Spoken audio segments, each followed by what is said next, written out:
तुम कौन हो और हमारे घर में कहाँ से आ गई? मैंने तुम्हें गाड़ी में भी देखा था। कौन हो तुम?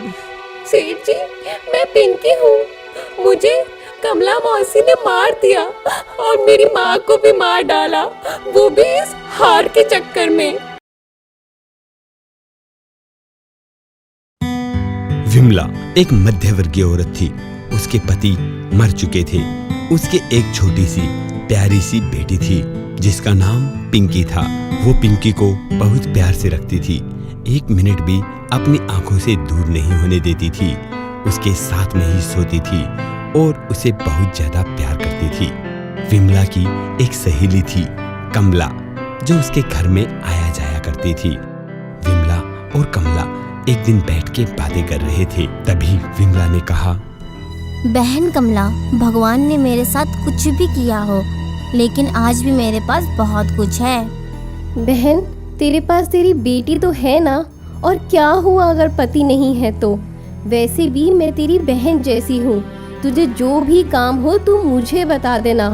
बिल्कुल सही कहती है कमला, मैं तुझे बिल्कुल बता दूंगी। अगर मुझे कुछ हो जाए तो तू मेरी बेटी का ध्यान रखना, और ये जब बड़ी हो जाए तो इसकी शादी खूब धूमधाम से करना। देख बहन, मैं धूमधाम की तो नहीं कहती, लेकिन हाँ, जितनी मेरी औकात है मैं उससे बढ़कर ही करूँगी, क्योंकि तू मेरी बहन जो है ना। हाँ, तू मेरी बहन है, तभी मैं तुझे ये राज की बात बता रही हूँ। कौन सी राज की बात बहन? बहन देख, मेरे पास ये पुस्तैनिक हार है। ये बहुत महंगा है और ये मेरे पति ने दिया था। हाँ बहन, ये तो बहुत अच्छा है और दिखने में बहुत सुंदर है। ये बहुत महंगा होगा ना बहन? हाँ बहन, बिल्कुल बहुत महंगा होगा, और यही हमारे बुरे समय में काम आएगा। मेरा कोई बेटा तो है नहीं जो मैं उसे दूंगी, बस मेरी एक बेटी है। जब ये बड़ी हो जाएगी तो इस हार को बेचकर मैं इसकी पढ़ाई भी करवाऊंगी और शादी भी करवाऊंगी, वो भी धूमधाम से। हाँ, ये तो बिल्कुल सही बात है बहन। दोनों ने काफी बातें की। उसके बाद में कमला अपने घर चली गई, पर कमला के मन में विमला का वो हार घूम रहा था।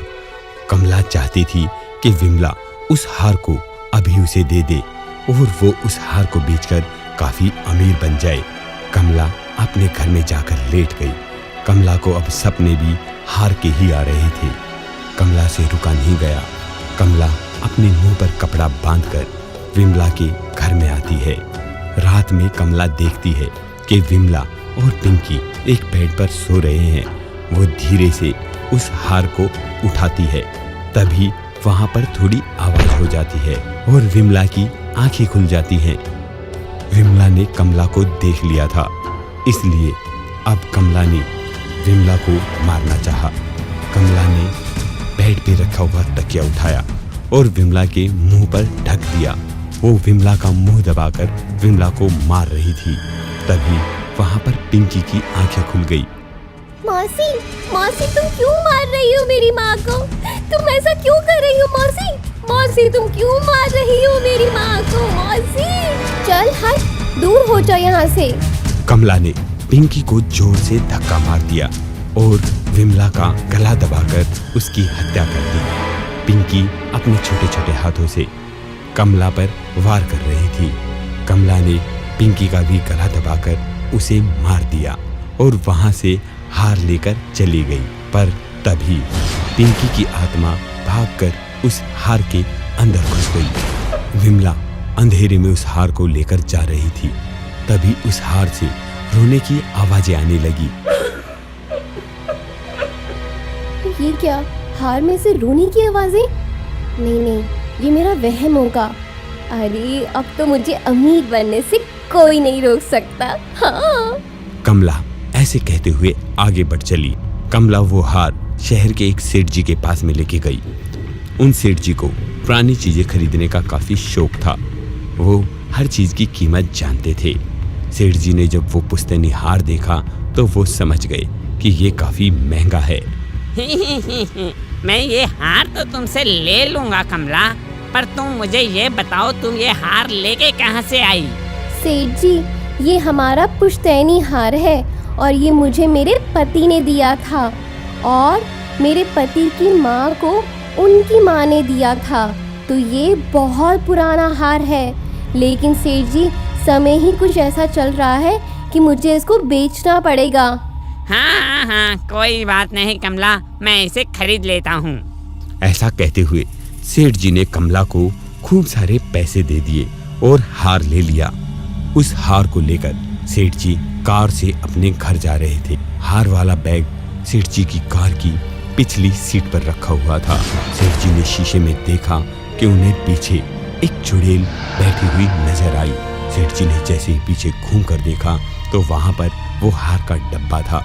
सेठ जी बुरी तरीके से डर गए, फिर भी सेठ जी गाड़ी को तेजी से भगाकर अपने घर गए और सेठानी से बोले, अरे सुनती हो क्या? देखो तुम्हारे लिए मैं कितना प्यारा हार लेकर आया हूँ। अरे वाह, ये कितना सुंदर हार है। आप मेरे लिए इतना सुंदर और महंगा हार लेकर आए। वाह वाह, मुझे जल्दी से पहना दो, बस जल्दी से पहना दो। जैसे ही सेठ जी ने सेठानी को वो हार पहनाया, उससे सेठानी का गला अपने आप दबने लगा। सेठानी को ऐसे लगने लगा जैसे उनके गले को कोई दबा रहा है। अरे अरे, ये क्या हो रहा है मुझे? मेरा दम घुट रहा है। हटाओ हटाओ इस हार को। सेठानी ने उस हार को गले से निकालकर फेंक दिया। हार के फेंकते ही हार की चुड़ैल बन गई और वो सेठ और सेठानी के सामने आ गई। तुम कौन हो और हमारे घर में कहाँ से आ गई? मैंने तुम्हें गाड़ी में भी देखा था। कौन हो तुम? सेठ जी, मैं पिंकी हूँ। मुझे कमला मौसी ने मार दिया और मेरी माँ को भी मार डाला, वो भी इस हार के चक्कर में। सेठ जी, मैं कमला मासी को बिल्कुल भी नहीं छोड़ूंगी। आप बस मुझे कमला मासी के पास छोड़ आइए, बाकी मैं अपने आप देख लूंगी। अगर आपने मुझे वहाँ नहीं छोड़ा तो मैं आपको मार दूंगी। अगर आप अपना भला चाहते हैं तो अभी मुझे वहाँ लेकर जाएं, लेकिन मैं उसके बाद कमला मासी को मार डालूंगी, उनको नहीं छोड़ूंगी। अरे तुम ऐसा मत कहो, मैं तुम्हें अब भी वहाँ पर छोड़ के आता हूँ। हाँ। सेठ और सेठानी दोनों उस हार को लेकर कमला के पास चले जाते हैं। अरे कमला, सुनती हो क्या? दरवाजा खोलो। अरे सेठ जी, आप इतनी रात में कैसे? क्या बात हो गई सेठ जी? अरे कुछ नहीं, मैं जो तुम मुझे हार दे के आई थी उस हार को लौटाने आया हूँ। क्यों सेठ जी, क्या बात हो गई? आपको तो बहुत पसंद आया था ना वो हार? हाँ, मुझे अब भी काफी पसंद है, पर ऐसा करो इस हार को तुम ही रखो और मुझे पैसों की भी जरूरत नहीं है, बस तुम इस हार को ले लो। ऐसा कहते हुए सेठ जी उस हार को कमला के पास रख के वहाँ से भाग जाते हैं। अब कमला के घर के खिड़की दरवाजे अपने आप बंद हो जाते हैं और वो हार चुड़ैल में बदल जाता है।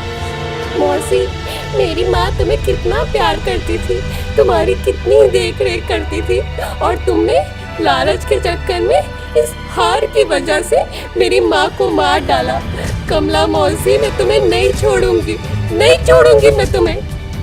ऐसा कहते हुए पिंकी कमला पर हमला कर देती है और कमला का गला दबाकर पिंकी उसे भी मार देती है, जैसे कमला ने विमला को और पिंकी को मारा था।